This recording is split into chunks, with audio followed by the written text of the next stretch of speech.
Madilim, masukal, tahimik at mapanganib. Ito ang mga katangian ng isang gubat na mapangalaw. At dito rin magsisimula ang kwento ng matamis na pag-iibigan ni Florante at Laura. Sa gitna ng gubat, may isang lalaking nakatali sa puno na animoy binugbog ng paulit-ulit at hinabol ang kanyang hininga. Ang pangalan niya ay Florante.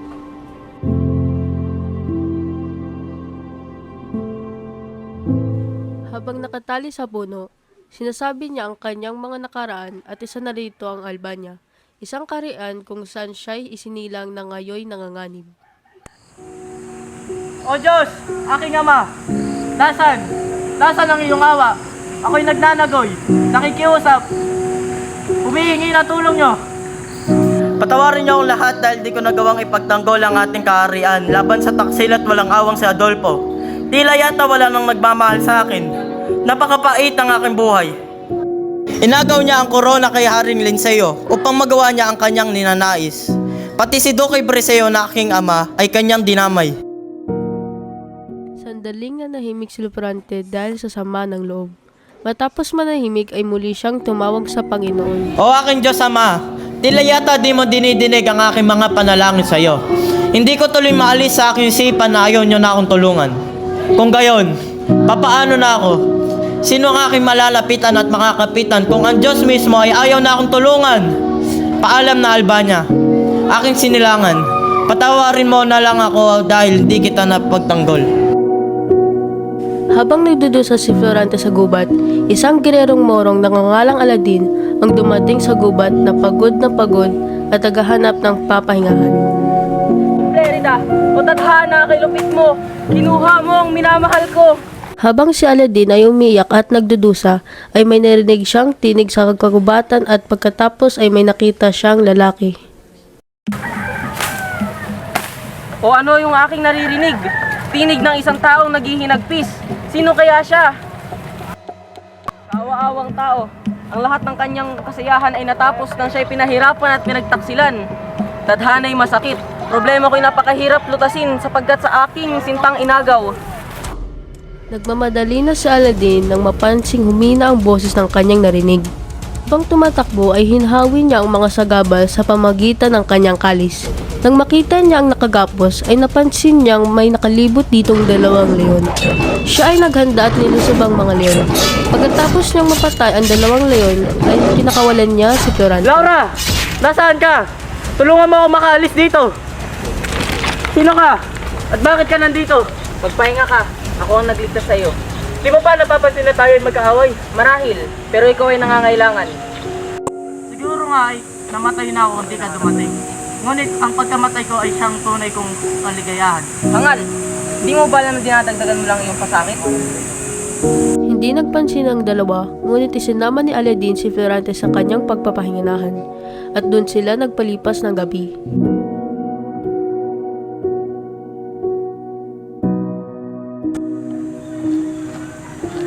Maraming salamat sa iyo, kaibigan. Ano ba ang iyong problema? Maaari ko bang malaman? Sige, sisimulan ko ang aking kwento simula nang ako'y pinanganak. Ako'y pinanganak sa bayan ng Albania, kung saan nakatira ang aking ama na si Duque Breseo. At ang aking ina na si Prinsesa Floresta, siya ay nakatira sa Crotona. Pinalanganan nila akong Florante. Nung sanggol pa lamang ako ay muntik na akong dagitin ng buwetre.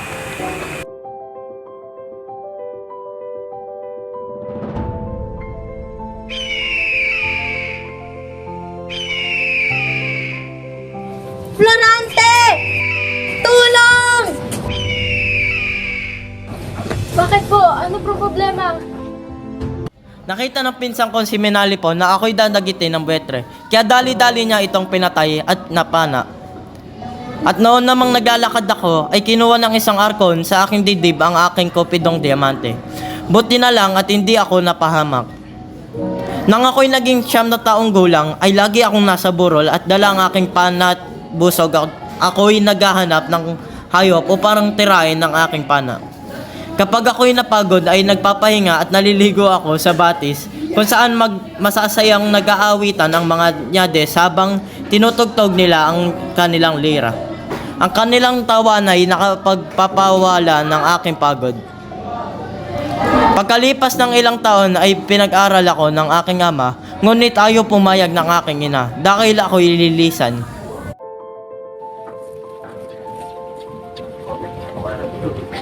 Bakit kailangan niya pang umalis? Dahil mas maganda ang pagtuturo roon. Kung hindi siya mag-aaral, ano ang kanya magiging kinabukasan? Hindi na mag-aalaga sa kanya roon. Aalagaan siya ng kanyang mga guro at kaibigan doon. Pagdating ni Florante sa Atenas, Florante, palagay ang pagdating. Ako pala si Antenor at ako ang magiging guro mo sa Atenas. Salamat po. Oo, bakit tila kinungkat mo? Ayoko pa po kasing umalis sa Albania. Hayaan mo, lilipas din yan. sa isang buong pagtigil ni Florante sa Atenas ay kapansin-pansin na palagi siyang tulala at di makakain. Isang araw, habang naglalakad si Florante, ay nakasabay niya si Adolfo, ang kanyang kababayan. Napansin niya ang pinong pagkilos nito. Nakaraan pa ang 6 na taong pag-aaral. Florante, binabati kita. Matalento ka sa filosofiya, astrolohiya at matematika. Salamat po. Dito nagsimulang maggalit si Adolfo dahil nasasapawan na siya ni Florante. Isang hapon, tinipon ni Antenor ang mga estudyante. Pagkakaroon ng pasasudulan ng trahedya ng dalawang apo, si Florante pauna bilang Polinice at si Adolfo bilang Eteocles. Nang magsimula na ang dula-dulaan, nanininsik ang mata ni Adolfo kay Florante.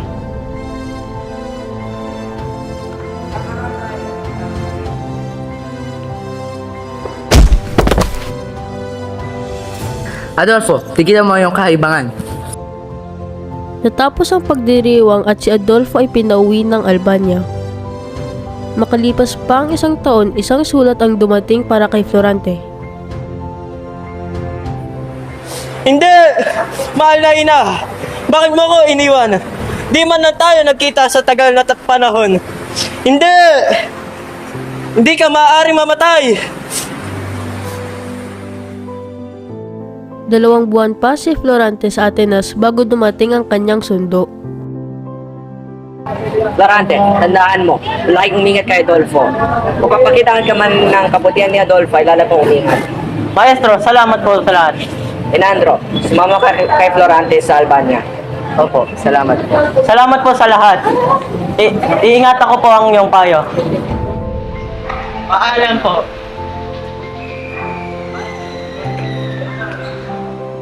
Pagdating sa Albania,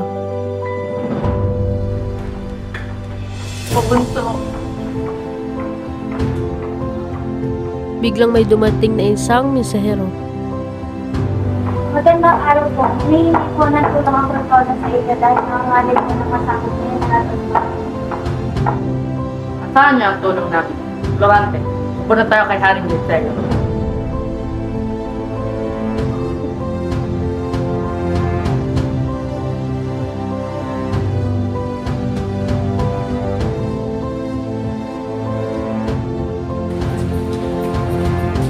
Mahal na hari, ang aking anak na si Florante.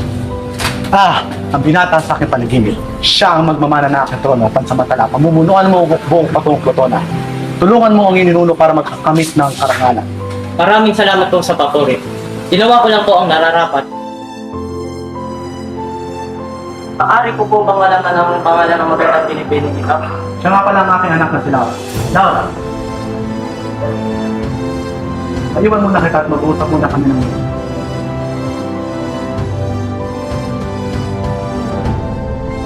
Pumasok si Haring Lienzo sa loob ng palasyo at nilapitan naman ni Florante si Laura. Gandang umaga, prinsesa. Kanina pa kita napapansin. Magandang umaga po na. Salamat sa pagpunta. Lagi kang kinukwento sa akin ng iyo. Sana'y makilala pa kitang lubusan. Gayon din ako, Piran. Pagkatapos ng 3 gabing piging. Kinabukasan, Handa ka na ba? Malayo ang iyong lalakbay. Handa na po ako, aking ama. Parangal ako po maglingkod sa iyo. Harin rin sa iyo. Mabuti kung ganun, mag-iingat ka. Salamat po.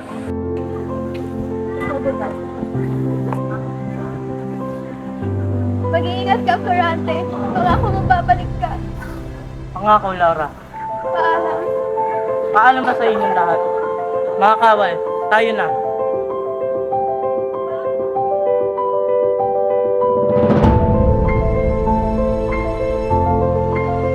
Pagdating nila Florante sa Cortona, nakita nila ang hukbo ni General Osmalik. Balik, naamon kita sa isang labanan. Oo ba? Hindi ako atras. Matapos ang 5 oras na labanan ay nanalo si Florante at napatay niya si General Osmalik ng Persia. Nanalo tayo. Mabuhay ang Albania! Mabuhay! Sinalubong si Florante ng kanyang lolo na hari sa Crotona at nanatili pa siya roon kasama ang hukbo ng 5 buwan. Sa pagbalik nila sa Albania ay nakita nila na iba na ang nakawagayway na bandila dito. Maya-maya ay may nakita silang pulutong ng mga Moro na may dalang isang babae na may nakatalukbong sa ulo na tila pupugutan ng ulo. Sa pag-aalalang ito ay si Laura ay nilusob nila ang mga ito upang iligtas ang babae.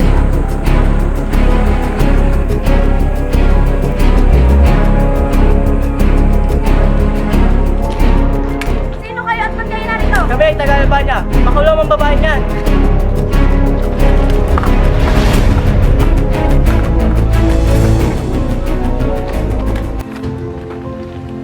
Salamat sa pagligtas sa akin, Florante. Kamusta ka na? Sana'y naging mabuti ka. Mabuti naman ako, pero Florante, kailangan ko ng tulong mo. Ligtas mo ang aking ama sa mga mabutumakot sa kanya. Ako na ang bahala. Ako magliligtas sa ama mo sa abot ng aking makakaya. Salamat naman, Florante. Tumating ka. Tunay nga ikaw ang tanggulan ng ating syudad. Wala ka naman, Arin sa'yo. Ginawa ko lang po ang nararapat. Matapos noon ay bumalik na ang lahat sa Albania. Pagkalipas ng ilang buwan, nilusob sila ng hukbo ni General Miramolin ng Turkiya.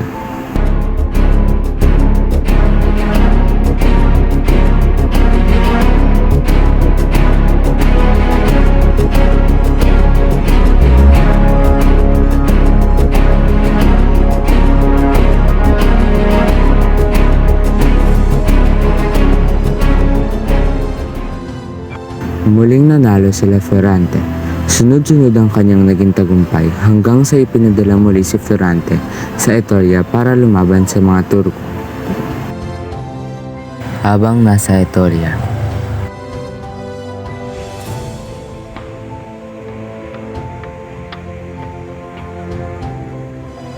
General Florante, dala ko ay isang sulat galing kay Haring Pinseo.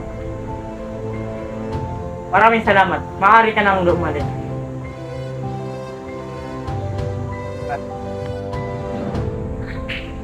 Menandro, babalik muna ako sa Albania. Pinapapunta ko ng hari. Ikaw muna ang mamahala dito. Kararangal ko ito. umuwi si Florante sa Albania nung nag-iisa. Pagdating niya ay pinaligiran siya ng mga kawal.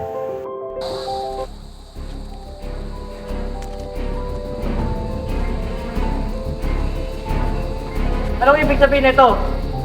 Sumama ka sa amin kung kaya mo masaktan. Dinala si Florante sa palasyo at nakita si Adolfo.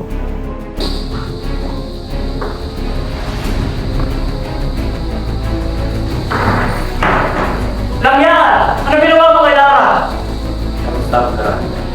Matagal na tayo ang pinakakot. Hinakanta. Bakit sa tayo sana ngayon tinulungan mo ito? Matagal nang lalaki ang Papalayin kita! Papalayin kita! mga kawal, alisin niyo ang tawag sa harapan ko. At doon nagwakas ang pagsasalaysay ng buhay ni Florante. Ganun mga mahal. Kaya mo naman ako magsalaysay ng aking kwento. Ako nga pala si Aladin, mula sa syudad ng Persya, anak na bantog ni Sultan Ali Adan. Kaya nga pala ako nandito dahil ako pinagtaksilan ng sarili kong ama. Samantala, sa kabilang bahagi ng kagubatan,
Nang mapagtanto na ang pinagmumula ng mga tinig ay ang kanilang mga kasintahan, hindi na nakatiis si Florante at Aladdin. Nang mabalitaan ko, napupugutan ng ulong aking minamahal, ako'y nagmakaawa sa hari na huwag nang ituloy-tuloy. Matapos nito, ako'y nagdamit gerero upang makatakas sa kaharian. Narinig mo ba ang mga taong nagsasalita? Oo, halika't hanapin natin kung saan ito.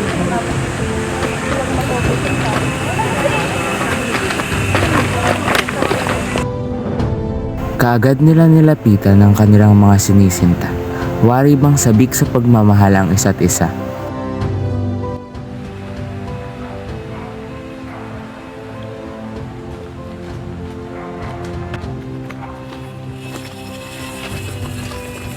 Laura! Brenda, ako na. Tagal kita ang hinintay. Hayaan mong ikwento ko sa'yo ang mga nangyari sa akin sa pilit ng kamatayan. Nang ikay mawala, nagkagulo ang bayan. Madalas din akong pinagtatangkaan ni Adolfo. Higit pa, pinaslang niya ang aking amang hari at maging ang iyong ama na si Duque Presente. Ako'y nahabag kay Laura nung nakita ko siyang nilalapastangan ni Adolfo. Kaya kinuha ko ang aking busog at palaso at tinanak ko sa dibdib ang walang awang hangal na Adolfo. Sadyang kay lupit ng kadanang ginawa sa atin. Ngunit, ngayon ay masaya na tayong magkakasama. Habang sila ay nag-uusap ay dumating si Menandro at ang kanyang mga sundalo. Dapat ay hahanapin nila si Adolfo upang singilin ang kanyang mga kasalanan.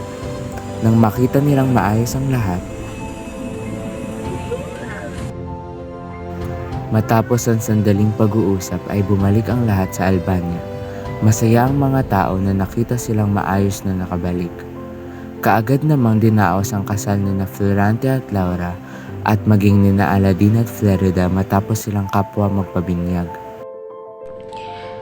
Florante, ako muna ay panandali ang magpapaalam sa iyo.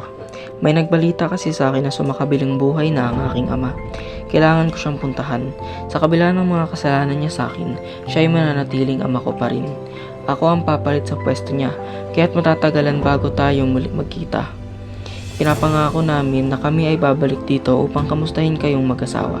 Paalam, kaibigan. Dahil sa pagkamatay ni Haring Linceo at Duque Brescio, ay pinalitan sila ni Florante. Sa kanyang paghahari, nanumbalik ang dating katangian ng kaharian. Nanauli ang kapayapaan, umunlad muli at bumalik rin sa dati ang mga tao.